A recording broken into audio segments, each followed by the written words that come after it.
Well, this presentation is a joint collaborative work with colleagues from different CGIAR centers working on different resource domains. More than 20 years of research provide important lessons and insights to understand how the management and governance of natural resources have impacted gender equality and empowerment. It is challenging to synthesize this work, but I will highlight 5 key messages during this presentation. The first key message is that access to productive resources, including land, water, forests, and pastures, are key dimensions of empowerment. Therefore, accounting and addressing for gender differences in the distribution of property rights can improve outcomes of policies and interventions. Research has informed on the set of institutions that constrain how women and vulnerable groups access and control resources and inform strategies that address existing gender gaps. The second key message is that the structures governing resources are based on and influenced by asset endowments, but also by social norms, legal structures, and power relations. Women face important limitations to participate actively and effectively, which affect how they can benefit.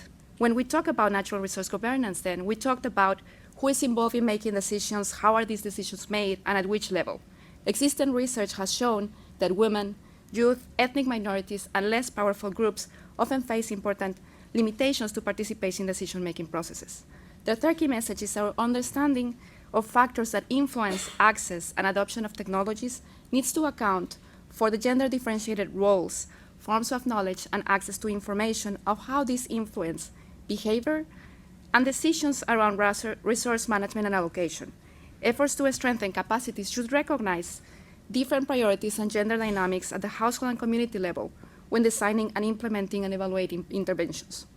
So I will refer to my 2 remaining key messages as I discuss 2 case studies that focus on forest and water, more specifically.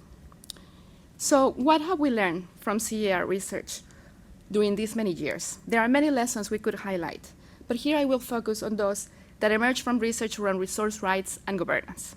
In regards to forest, ongoing policy reforms in the sector, including decentralization, devolution, and transference of rights, can empower women and contribute to gender equality, but these outcomes depend on whether gender considerations are being incorporated in the design and implementation of these reforms. For instance, research has shown women face different risks when tenure reforms are implemented.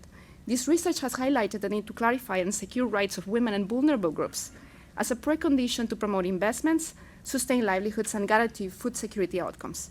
Institutional arrangements and social norms influence how women's access, control, and benefit from forest resources. This holds true also for policies and interventions addressing natural resource depletion and environmental degradation, such as payment for environmental services, reducing emissions from deforestation and forest degradation, and landscape restoration, as this will impact forests and forest user groups in different ways. In regards to water resources, it's a bit more challenging because of the characteristics of the resource. Water is fluid and transitory, making it more difficult to determine what constitutes rights to water resources, formally claimed and controlled by the state, but other activities are regarded as technical matters. However, a change in focus from water management to water governance has paved the way to looking at issues of gender inequality and empowerment in relation to water. Participation in water management initiatives, such as irrigation, contributes to women empowerment. However, women may result excluded from water governance through formal and informal practices. So, what are the key elements when we think about the way forward in terms of the research agenda around gender equality, empowerment, and natural resource management and governance? The 2030 Sustainability Agenda, mainly our Sustainable Development Goals, call for attention to dual goals of sustainability and inclusion. Research has shown that sustainability requires both men and women to work together to protect and enrich the natural resource base. However, gender and environment and natural resource management and governance continue to be perceived in research, development, and policy as 2 parallel agendas, and the idea of gender as implying mainly women persists. Work around masculinities and incorporating intersectional perspectives to understand inequalities as contextual and political provides a way forward to transformational change. This requires understanding better how change occurs at the systemic level of empowerment, which will mean reviewing the way we analyze data across scales, which by now it's mainly happening at the household and community level. Rapidly changing economic, environmental, and political processes require exploring how diverse types of power, agency, and decision-making influence natural resource governance. Thank you.